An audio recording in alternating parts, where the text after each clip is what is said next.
Hello and welcome. This is lecture E in the chemical reactions module. We're going to begin talking about chemical reactions. It's a very important part of chemistry, not all of it. A lot of chemistry involves studying the physical properties under different temperatures and pressures and conditions, but we're going to look at chemical reactions today. Now, it's important to understand that a chemical substance, when it undergoes a chemical reaction, changes into a new or different chemical substance. When you mix two things together, they can form a mixture, okay, which is just a physical mixture. It's a physical process. It is not a chemical reaction. Chemical reactions involve certain key signs that there's actually a chemical reaction occurring. Okay, so let's write these facts down.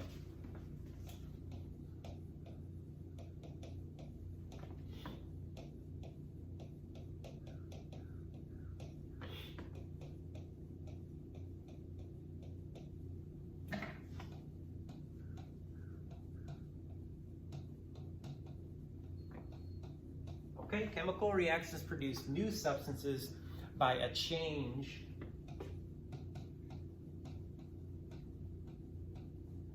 in bonds.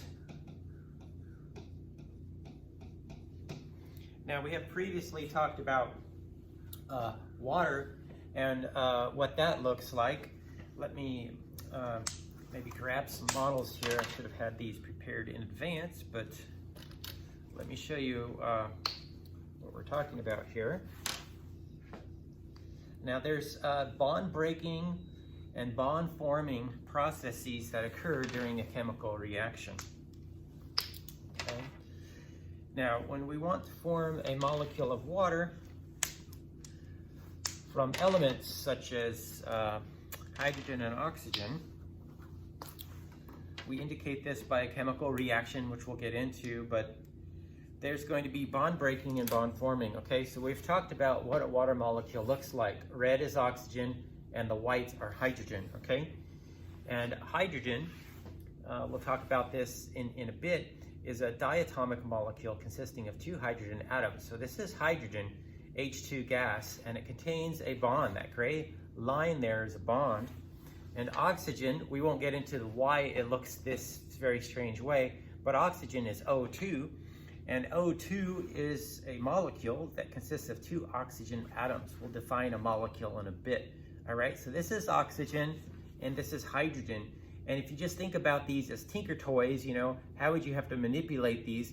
You'd have to pop the bonds apart, break these little balls apart from their gray little sticks there, right?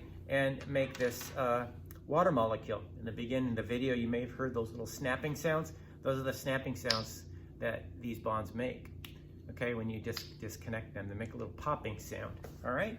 So in order for a chemical reaction to occur, you have to break bonds and form new bonds to create a new chemical, okay?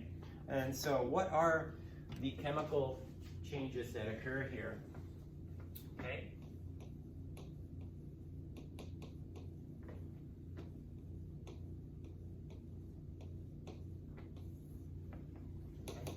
And these are signs of a chemical reaction, okay?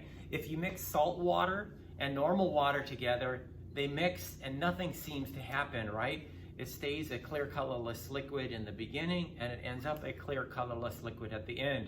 It doesn't heat up, it doesn't cool down, it doesn't give off light, it doesn't make a big bang, so we know that that's not a chemical reaction, all right? So what kind of chemical changes are we looking for here? The first thing we're going to be looking for is color change.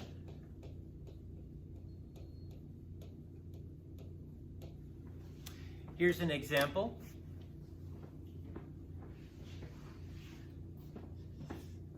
In the test tube I have sodium hydroxide, and in this little dropper, it's a little bit stiff here, I've got something called phenolphthalein, which is an acid-base indicator, okay? So when I add, this will be very apparent and very obvious, but when I have sodium hydroxide in the test tube and I add a drop of this indicator to there, there's, you know, a color change, okay? It's not pink all the way through because it's not mixed. But anyway, when the chemical reaction has ensued, there's a color change, okay? So that's not just me mixing two different liquids. That is a color change, so that is an obvious chemical reaction, okay? What's another sign of a chemical reaction? It would be if there's a change in state.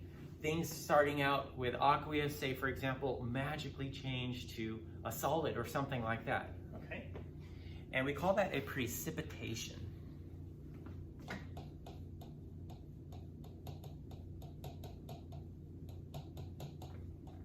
A precipitation is when a solid forms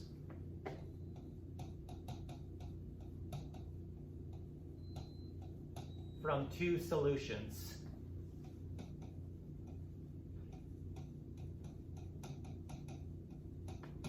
Okay? The solid that forms could be cloudy,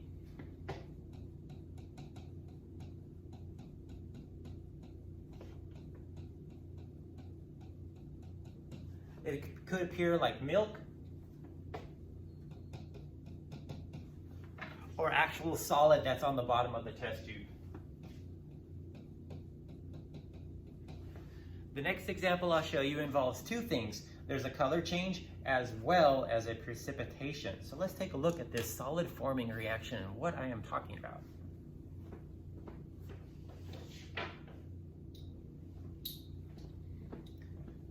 In my hands, I have two solutions. One is lead nitrate, okay? And the solution, it looks like a liquid, all right? So you might think, well, that's a liquid chemical. There's mostly water in here. The substance that's dissolved in here is lead nitrate, making it a homogeneous solution. On my other hand, I have potassium iodide, and they're both clear solutions. That means you can see through them, and they're colorless, which means they're not blue or green or something like that. If I mix these two, okay, it looks like yellow paint, all right? You can no longer see through this solution, okay? If I hold it up on my face, you can't see my nose through the test tube. This means that this is what the milky precipitate I'm talking about, okay? It appears cloudy. This is the cloudy yellow solution, or it appears like yellow milk, okay? If I let this sit for a very long time, like tomorrow, we would come back and look at this, we would see solid on the bottom of this test tube, which would be like a white powder, and the rest of this test tube would be colorless. It's pretty interesting. But for now, we just say that that's a solid formation. It hasn't settled to the bottom yet because that takes hours for it to occur, but that definitely was a chemical reaction because of two things. We saw a color change, yep, and we saw a precipitation.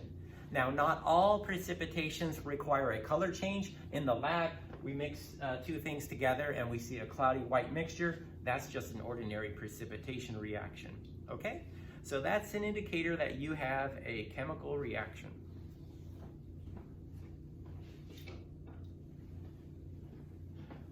Great, now what's another thing to look for when you're mixing two chemicals together and trying to decide if they react chemically?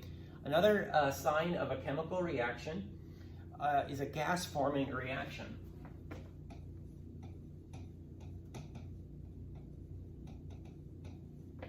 Okay. You can see bubbles coming out of the solution.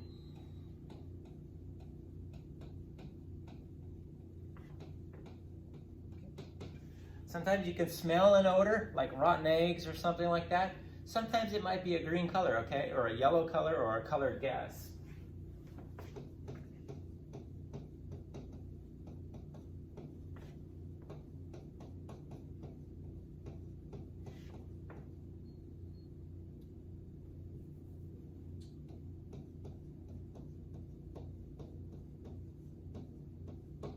I always think back to the Spider-Man movies where you have the Green Goblin with those little balls that he throws on the ground and they smash and releases a green cloud.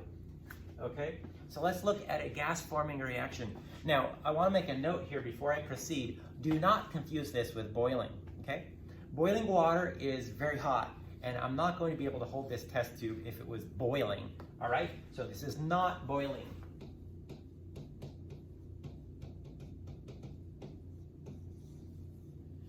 As you recall, boiling is a physical change where you're simply changing the liquid state of, say, water to a gaseous state of water, and that happens by putting a pot on the stove. That's not a chemical reaction. You see, that's a physical reaction. When that physical state change happens, the water can condense again, like today it's raining, and return back to the liquid state. The chemical has not changed, okay? So physical changes do not change the chemical substance. We are talking about chemical changes, right? Chemical reactions. So if there's a gas forming, we're not talking about boiling. It's a new chemical that's just coming out of solution. Let's look at an example.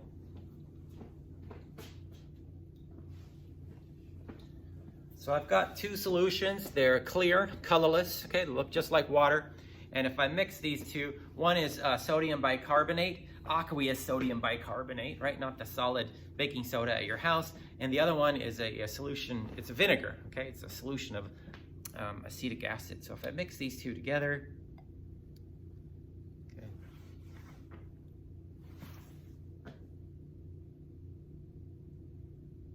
Well, you can't see it on the camera, okay? So you just have to imagine there being some bubbling there. Alka-Seltzer is an example of that, where you have bubbles forming. The bubbles being formed here are just too small and tiny to see on the camera. Okay, but if I hold my hand on this, it does indeed, feel just like an ordinary room temperature thing. It's not at a high temperature. Okay, if I take a look at this, maybe you can see some bubbles here. Those little dots on the test tube, which you can barely see in the video, are bubbles of gas. So my fingernail right there is pointing to a couple of them. Those bubbles are getting bigger and bigger, and they float to the top, okay? These solutions are quite dilute, so it's not as effervescent and as explosive as you might have imagined before I mix these solutions. What other chemical reactions do we have? Chemical reactions like fireworks, they do two things, okay? They release heat and light.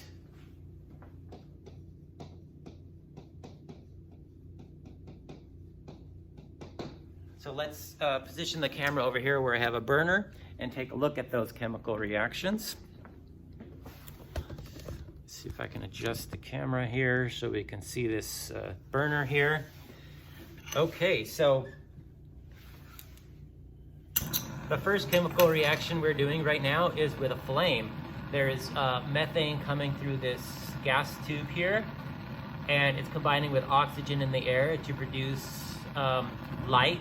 Okay, it's a blue flame and heat. Okay, it's very warm. And so this chemical reaction produces heat and light. Another very common chemical reaction is combustion. We'll talk about this later. And when a stick burns, it's producing heat and light, okay? Let me douse this with some water here before we continue onwards. Okay. Now those chemical reactions might seem like, okay, whatever, you're just burning gas and stuff, that's very common to me. Here's magnesium. Magnesium is an element, and oxygen is an element in the air that we can't see. It's invisible, right? And when these two combine, they produce a very brilliant white light, similar to what you might experience in welding, okay? So, but these chemical reactions produce heat and light, okay? They're producing new chemical substances in the process, but the main point here is that they produce heat and light, okay? So those are some things that you want to look out for in the lab when you're doing chemical reactions, okay? Let's see if I can get this camera orientated correctly. Okay, so there we have it. Let's review. We have color change, precipitation, gas forming, and heat or light are produced, okay? All right, so in a chemical reaction, we are transforming some chemicals into other chemicals, okay? And we have what is called a chemical reaction that uses abstract notation to indicate how the chemical substances are changing from one to another. Before I talk about that, let me talk about chemical formulas.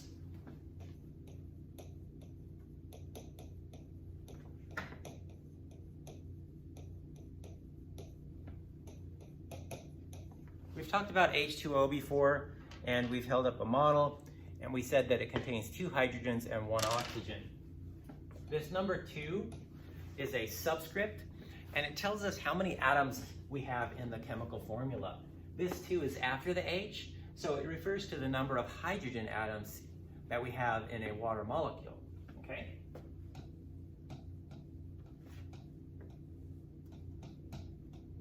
So this means 2 hydrogens, right? Because there's a 2 there. Now, we don't ever show the 1s in chemistry, okay? So there's a 1 oxygen here in my model, and there's 1 O written there, obviously, but we don't have a 1 there. But just so I'm clear, the H2O molecule also means 1O because we can see the symbol O, okay? But just because there's not a number 1 there, don't get confused and think there's 0 oxygens, because there is a 1 there, we just don't show it. And I never show the 1, I'm going to erase it now, okay? So you just need to remember that the 1 refers to oxygen, okay? Let's do sugar. What does this chemical refer to? Well, it refers to glucose here, which is a sugar found in our bloodstream, for example. And the 6 refers to the number of capital C's we have, which is carbon.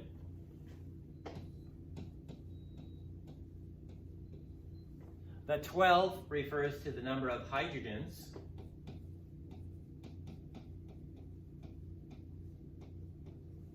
And the 6 refers to the number of oxygens.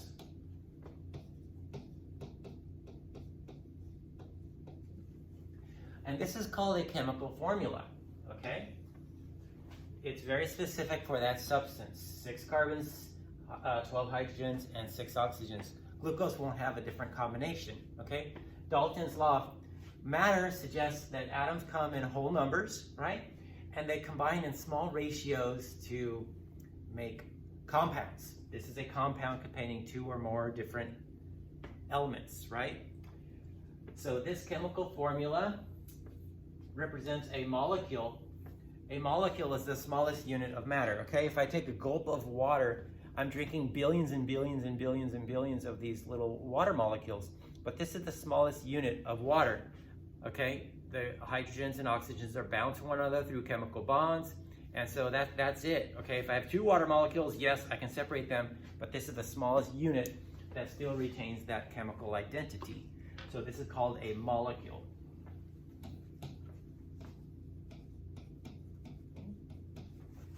Molecules are always comprised of atoms. They can be compounds like this, made of 2 different elements, or they can be elements.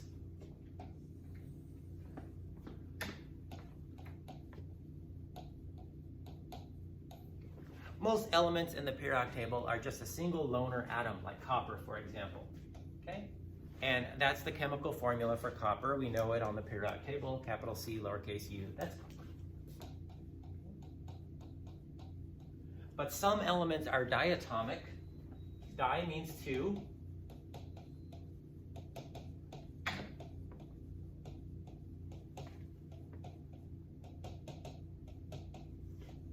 Okay, di means 2. And so these lucky 7 elements are hydrogen,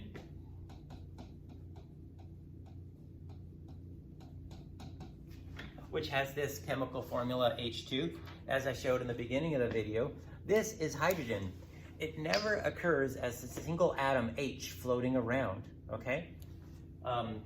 In a test tube or in the lab or something like that, okay? In a star, yes, it might be that way, but we're not doing that kind of really extreme chemistry, okay? So if we have hydrogen in a gas tank or something like that here on the Earth at an ordinary time, this is going to be the molecule, okay? So it's H2.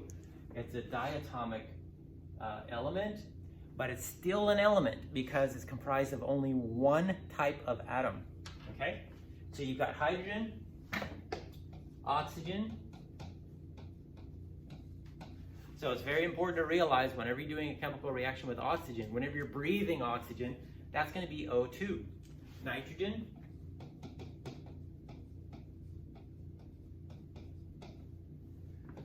fluorine,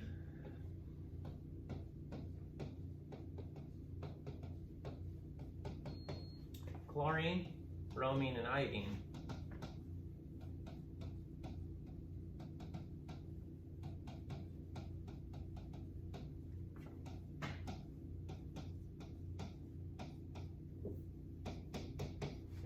So this, and this all belong to group 17 in the periodic table and are called the halogens.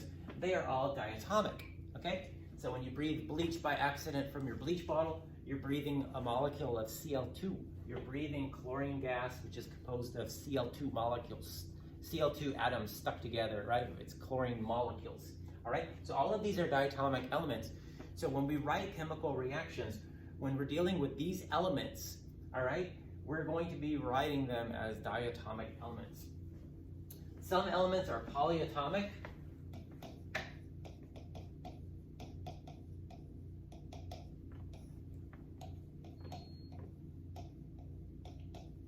Sulfur, believe it or not, has 8 atoms. It's kind of like a crayon. If you make a model of it, it kind of looks like 8 sulfur atoms that are bonded to each other, and it's kind of like a crayon, okay, that you could put on your head if it was large enough. So sulfur is polyatomic. Poly means many.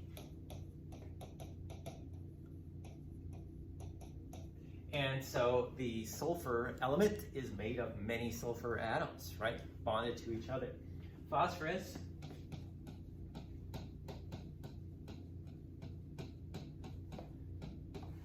is P4. And I've got pictures of what these look like in the textbook if you're interested in. And also, please read the textbook about allotropes. I'm not going to talk about that right now, okay?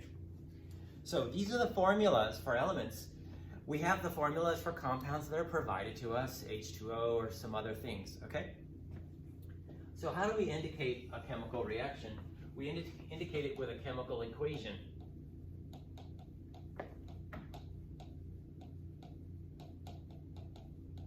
And I'll get back to this word in a bit. Equation means equal, right? A mathematical equation, you have an equal sign. It means the left sides and the right side of that mathematical equation are the same quantity. You know, 5 plus 2 is equal to 2 plus 5, right? 7 is equal to 7. We know that the two sides are equal. And in the chemical equation, we'll talk about what is equal. What are we talking about here, okay? So let's look at some chemical reactions that we could imagine here. We burned methane gas.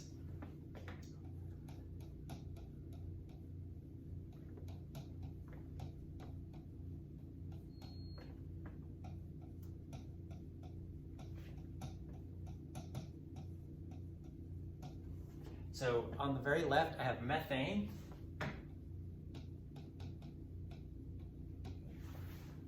O2 is what we call oxygen.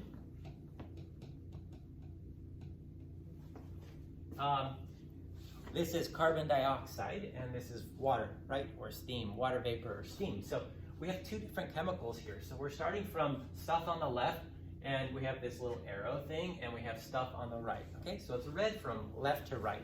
If we wanted to describe this in a sentence, we would say methane and oxygen react to form carbon dioxide and water vapor, okay?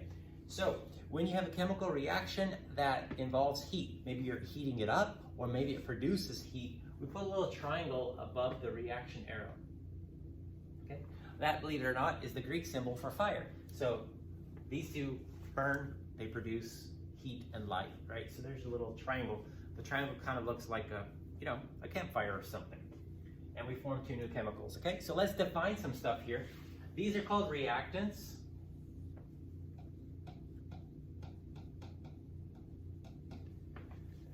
Over here on the right, we have products. Okay. The plus sign just separates the different chemicals, okay?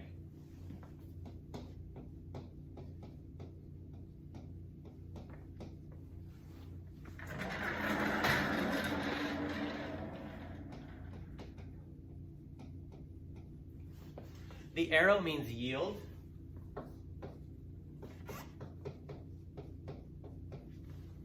not like yield, like when you're driving and you're supposed to slow down and watch for oncoming traffic or something, but yield means produce or gives or forms, okay?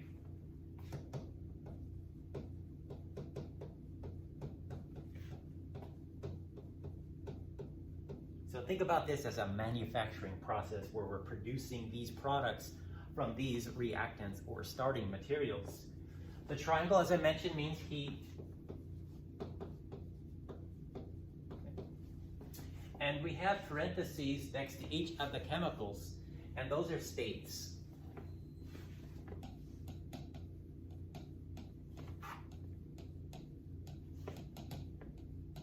We, of course, know solids, liquids, and gases.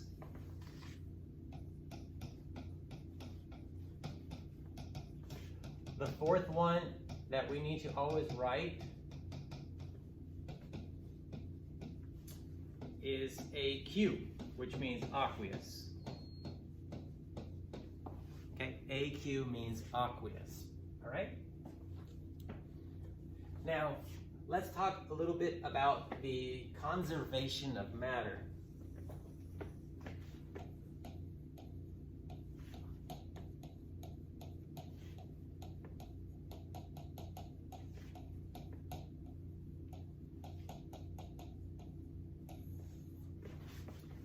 This idea is that if we mix two different chemicals in a piece of glassware that both weigh a total of 100 grams and the chemical reaction happens, at the end of the chemical reaction, we should still have 100 grams, okay? So the law of conservation of matter means that you can't create matter and you cannot destroy matter. The mass is not going to magically increase or decrease in a chemical reaction. Another way of stating that is that the number and types of atoms remain the same on the left and the right side of the equation, so that's what is actually equal, okay?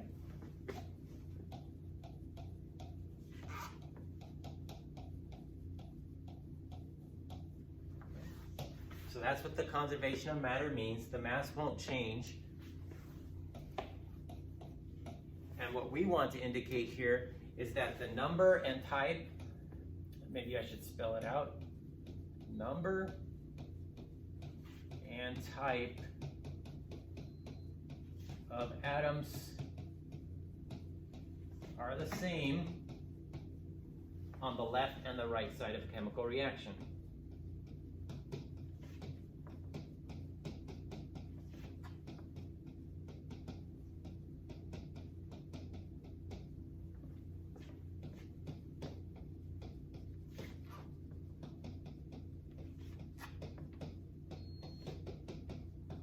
Okay? So let's look at an example.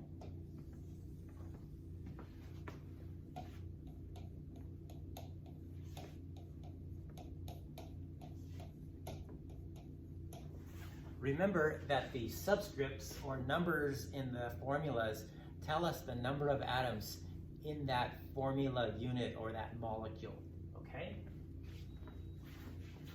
In this chemical reaction, we have one carbon, right, atom reacting with one of these. We call those molecules, right? One oxygen molecule to produce, yield, form, right, or make one of these molecules. Remember, a molecule is a collection of atoms, right? Or we could call that a compound, okay? That's a compound. It's not an element anymore. It's a compound because it comprises two different elements. So you need to count up the number of types of atoms in each chemical formula and then add up the total on the left and the total on the right and then see if they're equal or not, okay? So let's count the number of carbon atoms.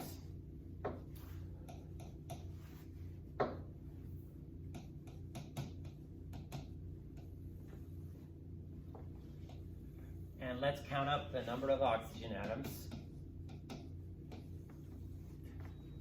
And this is our dividing line, okay? We have the chemical reaction, right? Arrow, that means these are the products and these are the reactants. So that's what we are comparing, okay? The right-hand side with the left-hand side. So let's count up the number of carbons. In this formula, we just have one of them because the subscript is not needing to be shown, okay? I'll put the one there. So we have one carbon here in this chemical formula. We have 0 carbons in this chemical formula because there's no capital C in there. And how about this? Well, there's a 1 that's not shown here for this chemical formula, and the 1 is going to refer to the carbon. So there's 1 carbon there, okay? So we say that carbon is balanced because there's 1 carbon on the left and there's 1 carbon on the right. We're not magically creating more carbon atoms out of just thin air. Let's count the number of oxygen atoms. In this chemical formula, capital C, we have 0 oxygens. And in this formula, O2, we have 2 oxygens, because remember again, the 2 is referring to the element oxygen. Okay, so there's 2 oxygens. On the right-hand side of this chemical equation, we just have 1 chemical formula. Here we have oxygen, right, indicated, and there's a 2 for that, so there's 2 oxygens here. And so we have 2 oxygens on the left, and we have 2 oxygens on the right, and so we say oxygen is balanced. Since every element involved in this chemical reaction is balanced, we say that the chemical reaction is balanced. So we don't need to indicate anything else unless you're trying to get something graded on Canvas. Now we have coefficients here. One of these atoms reacts with one of these molecules to produce one of these CO2s, okay? So one of those and one of those react to form one of those. And these numbers in white are called coefficients, and it just tells you the ratio of things that might be reacting in a chemical reaction. And we use those coefficients to balance chemical equations. If this was an equation on Canvas that you were asked to balance, you'd put a 1 in front of this, you'd put a 1 in front of that, and you'd put a 1 in front of that, okay? So the ones above in white are called coefficients.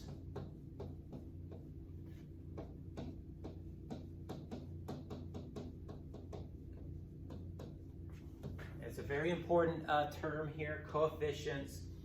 Coefficients indicate the amounts of substance.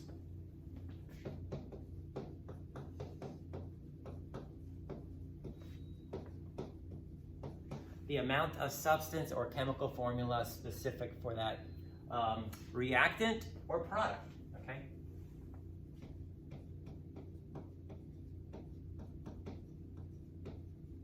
So I'll pause a bit in case you want to write that down.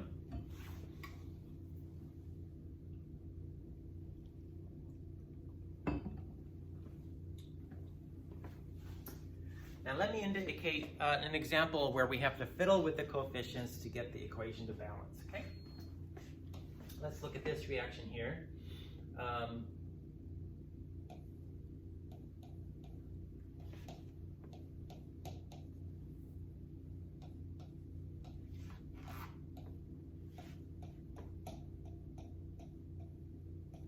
Okay, let's say we're starting off with this chemical reaction, and we're asked to fill in the blanks here to balance the chemical reaction to make sure, once again, we have the same numbers of atoms on each side of the chemical reaction, okay? So you want to take this slow and stepwise when you're starting out. First, you want to count up the number of carbons on each side. Then you want to count up the number of hydrogens on each side and go from there, okay? Now, when I say each side, this is your dividing point, okay? Right at the reaction arrow. So these on the right are called products. These on the left of the reaction arrow are called reactants. So here's a capital C. We just have one of those because there's no numbers written next to it. H2 doesn't have any C's in it. Here's CH4. There's one C in that, okay? Because there's no 1 written there, but it's understood to be a 1 if you have a letter, okay? So there's 1 carbon and 1 carbon. So carbon is balanced. Let's look at hydrogen. In this chemical formula, H2, we have two H's. And in this chemical formula, we have 4 H's. So here, I would like you to imagine maybe an experience, a past Christmas or something, where you had a toy that required 4 AA batteries. How many 2-packs do you need to buy? Okay, so if your uncle or whatever buys you a 2-pack of AA's, that's not enough to get to 4.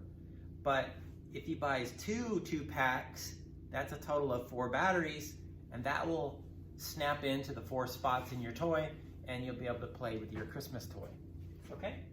So what we do here is we alter the amount of hydrogen we're using. Think of this as a recipe. When you're making brownies, for example, you might use 2 cups of sugar, 1 cup of flour, right? It's a ratio of 2 to 1. You could change whatever you want here. That could be a 3 or a 4 or a 6 or something. So you can choose what you want. To fix this chemical equation, I want to put a 2 in front of here.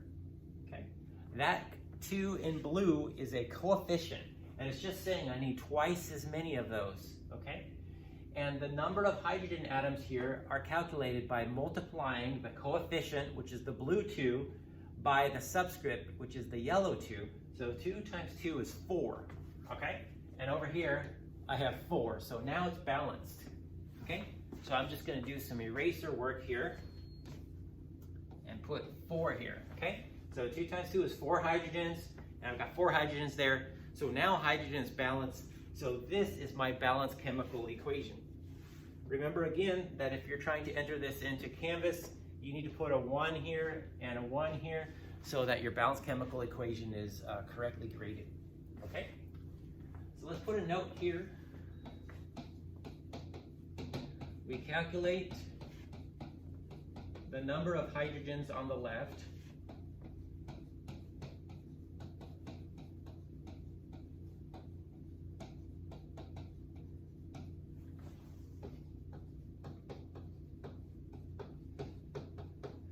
by multiplying the coefficient and subscript.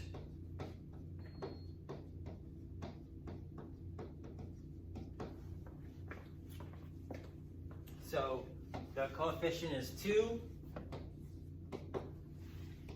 the subscript is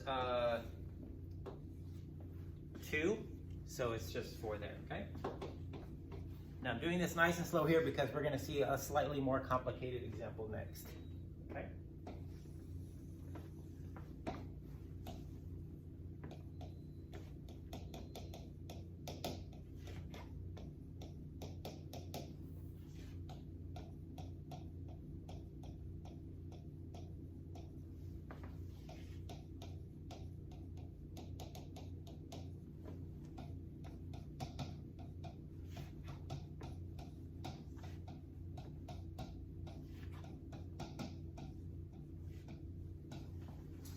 All right, here's a chemical reaction where we're taking hydrogen gas and oxygen gas to produce water. This also produces heat and light, so that's why it's in the gaseous state. So here's a water molecule, right? It's 1 oxygen, 2 hydrogens. Now, how do we balance this chemical equation? The incorrect method to do this would be to look at it in the following. Okay, we have 2 hydrogens here because there's the 2, and we have 2 hydrogens here, there's the 2. So the hydrogen's balanced. What about oxygen? Oxygen has 2 hydrogens here, and how many oxygens are here? There's only 1 hydrogen because there's a 1 after the O. Here's the molecule. We can just count the red, right? There's 1. An incorrect method is to put a 2 here.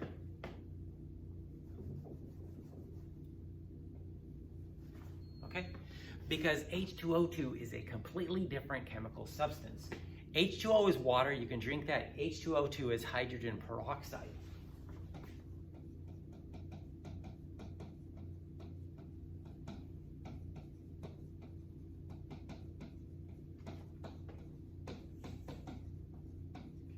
There's a joke about this.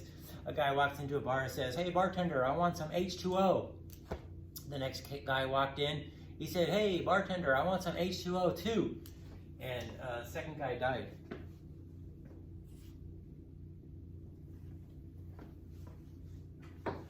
Let's look at some more chemical reactions here and look at the method to balance them.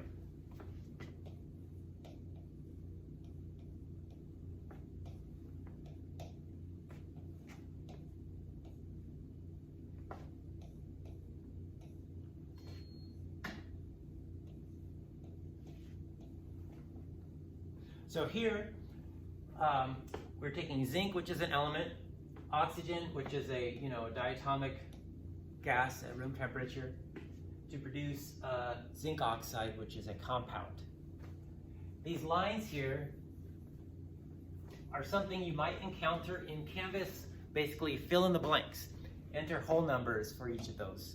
Enter a 1 or a 2 or a 3 or whatever you think, okay? Once again, take it slow. Count the different atoms that you have in here, okay? Let's count the number of zincs. We have 1 here and we have 1 here. So we say zinc is balanced. We're good to go. Count oxygen. Oxygen, we have 2 in this chemical formula, and here we have just 1. Okay? So there's a problem there. Okay? How do we get 2 oxygens on the right? We put a 2 in front of that whole chemical term.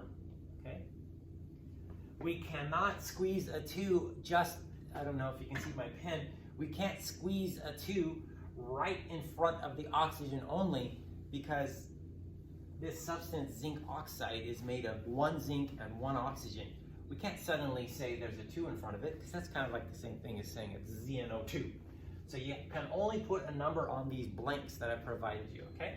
By putting a 2 in front of this whole chemical term, we now have 2 oxygens, okay? We now have 2 oxygens. So I'm going to put a number 2 here, all right? Let's double check that. We have a 2 in front of this oxygen, all right? And we have a 2 in front of this whole chemical, so it's 2 oxygens, all right? So oxygen is balanced, but we're not done. When I put this blue 2 as a coefficient in front of the chemical zinc oxide, it affected the number of zinc atoms I have. Here I have 2 zinc, okay? There's a 2 in front of the Zn, so there's 2 zinc. And over here, I have just 1 zinc, so now zinc is not balanced. So what I need to do is fix this by putting a 2 in front of this, okay, to make sure there's 2 zinc on the other side, okay? Whenever you put a coefficient in front of a chemical compound, it's going to alter all the atoms that follow that, all right? So when you think you're done at the very end, always go back and double check. I think I'm done, but I'm not sure, so I'm going to double check, okay? So let's count the zincs. I have 2 zincs, okay? So that's, that's good. I have 2 zinc, that's good. I have 2 oxygens, so that's good. And I have 2 in front of this whole chemical, so I have 2 oxygens. Okay, so that's good. So this is a balanced chemical equation. So 2 zinc react with 1 oxygen to produce 2 zinc oxide. Sometimes you have to look out for something called the common multiple.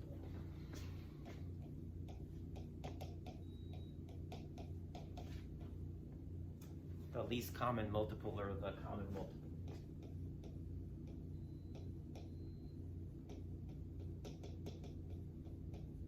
And I know it's a fancy mathematical term. You might not even know what that means.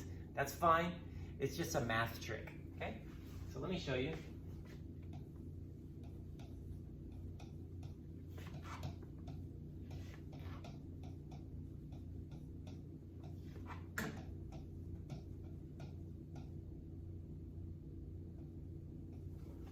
And we don't need to worry too much about the solid, the gas, or the liquid or aqueous states. Again, those are just there for completeness.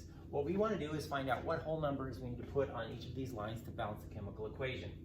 There's 1 boron right now on the left, and there's 1 boron right now on the right. What we have is 2 chlorines here on the left because they come in units of 2. That's like your AA batteries, okay? And then our assembled package or product that we're making has 3 chlorines. So how in the world do we make 2 equal 3? So this is where we come up with that trick. We look for the common multiple, okay? So you take the number 2 and you multiply it by 3, and in your mind you get 6, okay? How does this work?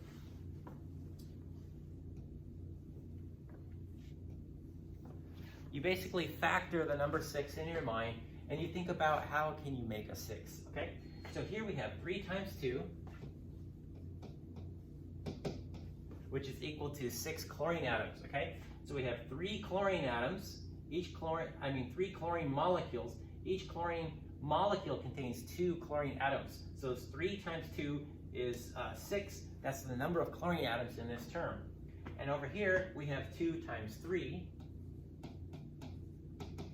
which is the same thing, okay? So when you have something like this where you have an odd number, use this trick, okay? Use this trick. It's going to be 3 times 2 and 2 times 3, all right? So you're basically taking the 2, putting it here, you're taking this 3, and you're putting it there. Maybe there's too much scribbly here.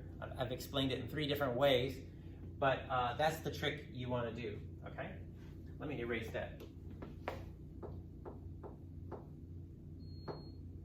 All right, now that we've identified how to fix the chlorines, we need to go back to the boron, remember?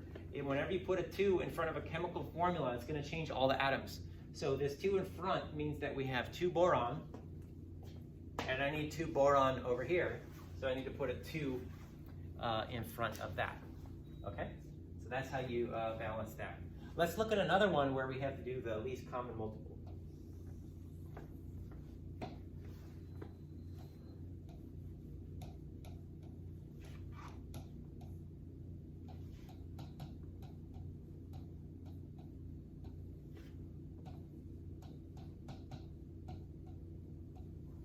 This chemical reaction that I've written on the board, by the way, uses about 1% of the world's energy. It's an energy-intensive process to manufacture ammonia, which is used for fertilizers, for growing food, and cotton. You know, if you have cotton clothing, a cotton shirt, or socks, or whatever, this requires fertilizer for the cotton plants to grow well and everything. And so it requires you to make it, okay? So how do I do this? Well, here again, you want to look for an odd number, okay? Here we have a 3 in the chemical formula, okay? And here we have a 2 in the chemical formula. So we want to use that 3-2 trick that I showed you before. And if I put, so again, when we balance this chemical equation, we kind of want to look at this and start with the most difficult element to balance and start with that point. Okay, so to fix the 2 in front of this, we want to put a 3, and to fix the 3, we want to put a 2 in front of this. Okay, so when we calculate the number of hydrogens, we have 3 times 2, which is 6. Okay, 6 hydrogens. I'll just put an H next to that. And 2 times 3 is 6 hydrogens. Okay. Now on the right, we have two nitrogens. Okay, 2 nitrogens. So, and then on the left, we have two nitrogens. So it's balanced. If we're entering this into Canvas, just go ahead and make sure you type the 1, okay? So for the production of ammonia, this molecule on the right, we would need 1 part nitrogen and 3 parts hydrogen. Okay, that's our recipe.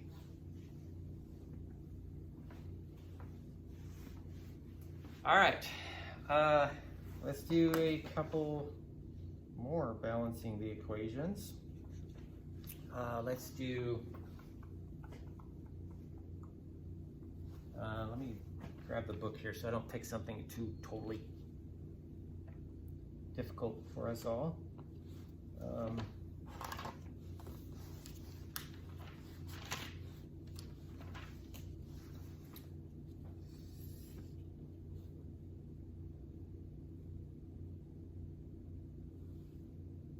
Okay, let's just write a few on the board and work on them.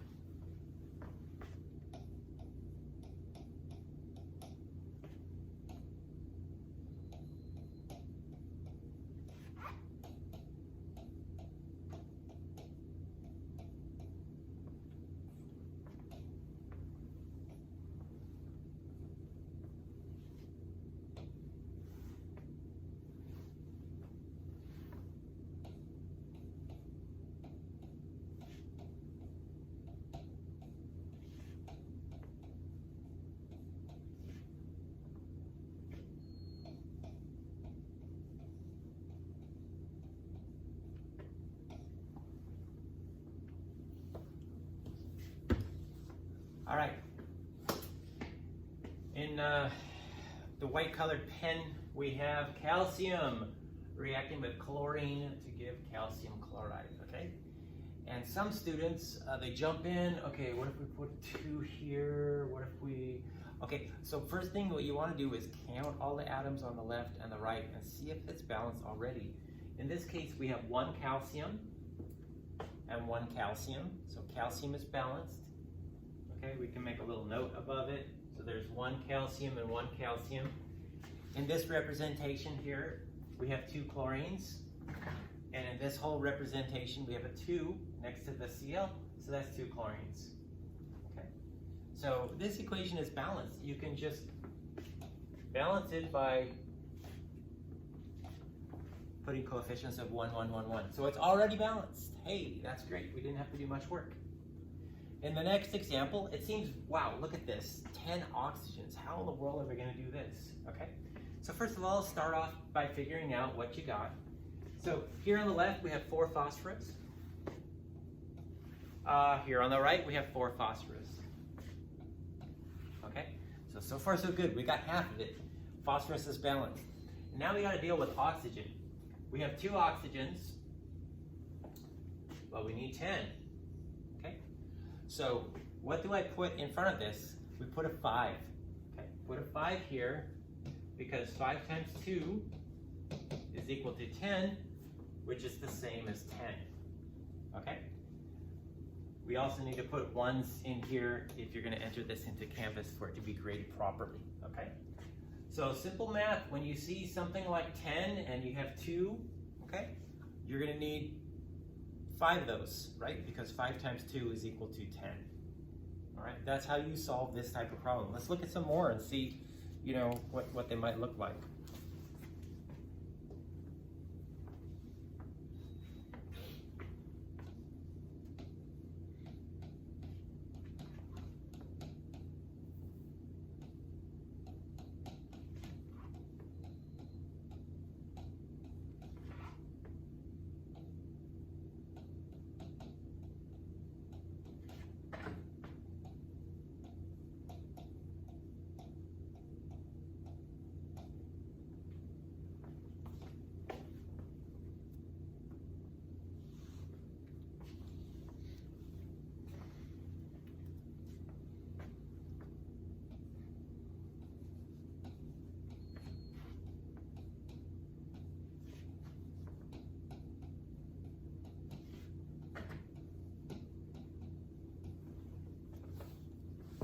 Okay, so a couple different chemical equations. Let's do the top one first.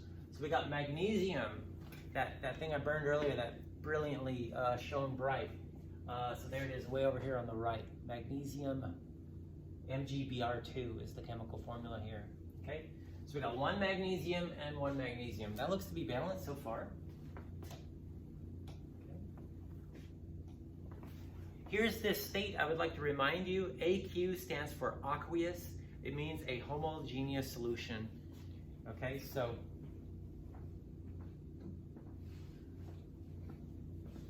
this is some liquid in this bottle. I'm not sure if you can see the line of the liquid in there. It's aqueous solution. It's sodium bicarbonate, which is a solid. It's baking soda, right? And if you dissolve some of that in water, it makes aqueous solution. So that's what the AQ means, okay? When this reaction is carried out, we're gonna expect a bubbling reaction, right? There's gonna be some bubbling because we form a gas, and then the other chemical is just gonna be in solution. It's still gonna be in the water, so it looks invisible to us. All right, so 1 magnesium, 1 magnesium. And then we've got, oh gosh, we've got to figure this out. We've got hydrogen and bromine connected to each other in a compound. And then here we have H2, all right, so that there's hydrogen, but then bromine is over here. So what do we do? How do we fix this? Well, you'll notice that hydrogen has a 2 next to it, and bromine has a 2 next to it. So there's twice as many H's and Br's on the right. So to fix that, we can just put a 2 in front of this. If we put a 2 in front of that HBr, then the equation is balanced. Again, if you're putting this in Canvas, make sure you put 1s for the other spaces. Okay? How about this chemical reaction? This chemical reaction is kind of similar. We have N and O that are connected to each other there. They can't be separated. And then here we have nitrogen, and here we have oxygen. I'm just using those words like so because we all know that they're diatomic. Okay, nitrogen is always as a 2, and oxygen is diatomic, always with the 2. So how do we get twice as many nitrogens from that? How do we get twice as many oxygens from that? We double up on the starting material. Okay, if we put a 2 in front of that, now we have 2 N's that we're starting with to provide that, and we have 2 O's on the left to provide the 2 O's in that chemical. All right, don't forget to put the 1's in there if you to fully balance the chemical equation. Okay, let's do another one.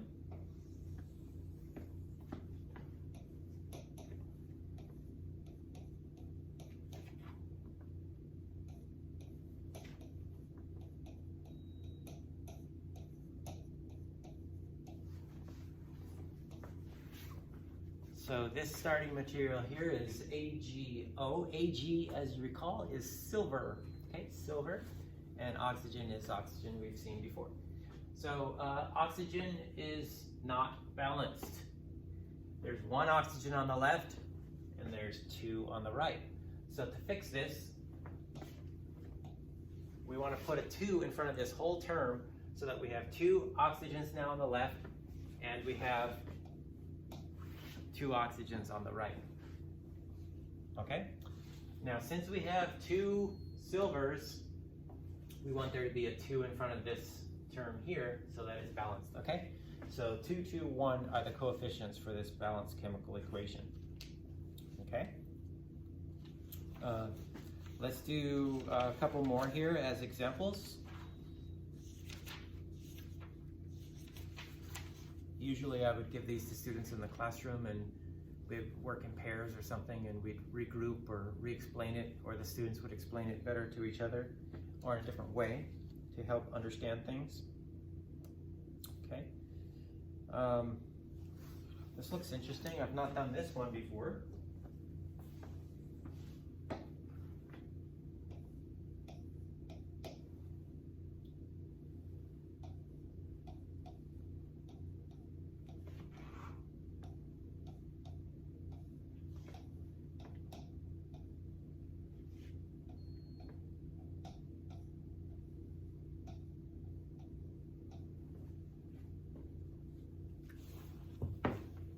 How would you balance this chemical equation? Pause the video, I'm serious. Pause the video, scribble it out on a piece of paper, find a paper, find a pencil, take some notes, see if you can solve this. Unpause the video when you're ready and see if you get what I get. So you can start with any element here. The process of balancing a chemical equation is completely trial and error. If you started with the silicon first, great. If you started with the nitrogen first, great. It doesn't matter, okay? There's not a correct way to approach this problem. I'm gonna pick the nitrogen first, okay? There's 2 N's here, and there's 4 N's here. So I know 2 times 2 is 4. So I'm gonna fix the coefficient here on the right by putting a 2 in front of this. So now there's 4 nitrogens in this total right-hand side, and there's 4 nitrogens on the left. Okay, so I'm just counting up the atoms. Okay, there's 4 nitrogens in total. Now how about silicon? Silicon is capital S, small I, that's element 14 in the periodic table. There's a 3 here, and there's just a 1 there. So this is 1 silicon, and we have 3 silicons there. To fix this, I'm gonna have to put a 3 in front of this, okay? Now I have 3 silicons on the right, and I have 3 silicons on the left. So now it's balanced. So I can just put a 1 here to balance that chemical equation, okay? I'd love to do more, but I'm out of time. Thanks for watching. Please consider giving a thumbs up and subscribe.